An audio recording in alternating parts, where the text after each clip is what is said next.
আমি ব্যক্তিগতভাবে নির্বাচনে এসেছি চেয়ারম্যান হওয়ার জন্য নয়। আমি এই নির্বাচনটাকে শুধুমাত্র নির্বাচন হিসাবে দেখছি না, আমি এই নির্বাচনটাকে একটি আন্দোলন হিসাবে দেখছি। আমি ব্যক্তিগতভাবে নির্বাচনে এসেছি চেয়ারম্যান হওয়ার জন্য নয়। বিগত নির্বাচনেও আপনাদেরকে আমি বলেছিলাম আমি এই নির্বাচনটাকে শুধুমাত্র নির্বাচন হিসাবে দেখছি না, আমি গত নির্বাচনে বলেছিলাম আমি ঠিক আগের জায়গায় আছি। আমি এখনো বলছি আমি এখানে চেয়ারম্যান হওয়ার জন্য আছি নাই, আমি শুধুমাত্র এটা একটা নির্বাচন সেটা আমি দেখছি না, আমি এই নির্বাচনটাকে একটি আন্দোলন হিসাবে দেখছি। আমি এই নির্বাচনটি মানুষের একটি মৌলিক অধিকার এবং যে জায়গায় স্থানীয় সরকার কাজ করে ওই কাজে এমন একজন মানুষকে আপনারা নিয়ে যেতে হবে যে মানুষটি আপনাদের সেই দায়িত্ব পালনে অবহেলা করবে না।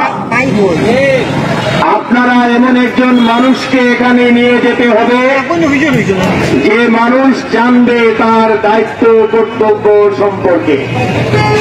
এখানে অনেক গুরু দায়িত্ব রয়েছে, বৃষ্টি অধিদপ্তর পরিচালনার পাশাপাশি এই স্থানীয় সরকারের গুরুত্ব যে অপরিসীম আমি গত 20 মাস আগে ধারণা করেছিলাম, কিন্তু এখানে কাজ করার পরে আমার ধারণা মনে হয়েছিল সেই ধারণা সীমিত। কারণ এখানে অনেক কিছু করার সুযোগ রয়েছে, যদি আপনি করতে চান, করতে চাইলেই আপনি সবকিছু করতে পারবেন না যদি না আপনি না জানেন আপনার দায়িত্বটা কি।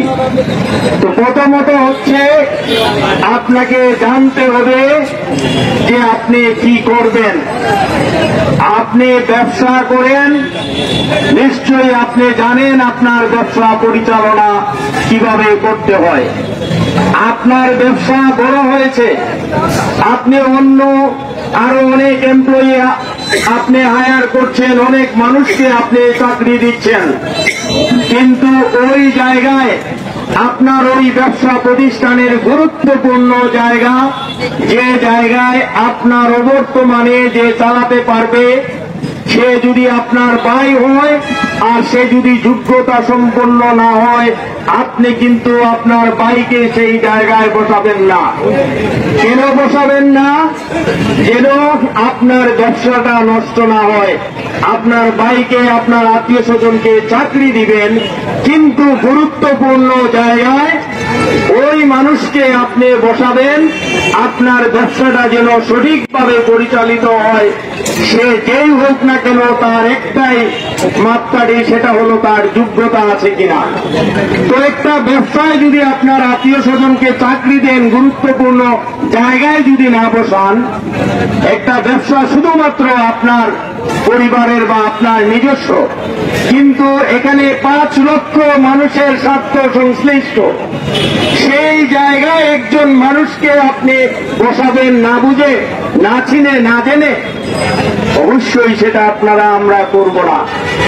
আমি মনে করি এই গুরুত্বপূর্ণ জায়গায় আমরা আমাদের সুচিন্তিত মতামত এবং আমরা আমাদের যে কাজটি আমি করার সময় পাচ্ছি না, আমি হয়তো যোগ্যতা সম্পন্ন, আমার হয়তো সময় নেই বা আমি ব্যস্ত আছি, কিন্তু আমাকে আপনাকে এমন একজনকে বেছে নিতে হবে যিনি আপনার আমার কাজ করবেন সততার সাথে, নিষ্ঠার সাথে, যোগ্যতার সাথে। আমি সেই প্রতিশ্রুতি আপনাদেরকে দিচ্ছি। বিগত 20 মাস আমি সেই লড়াই করেছি যে লড়াইয়ের দায়িত্ব আপনারা আমাকে দিয়েছিলেন।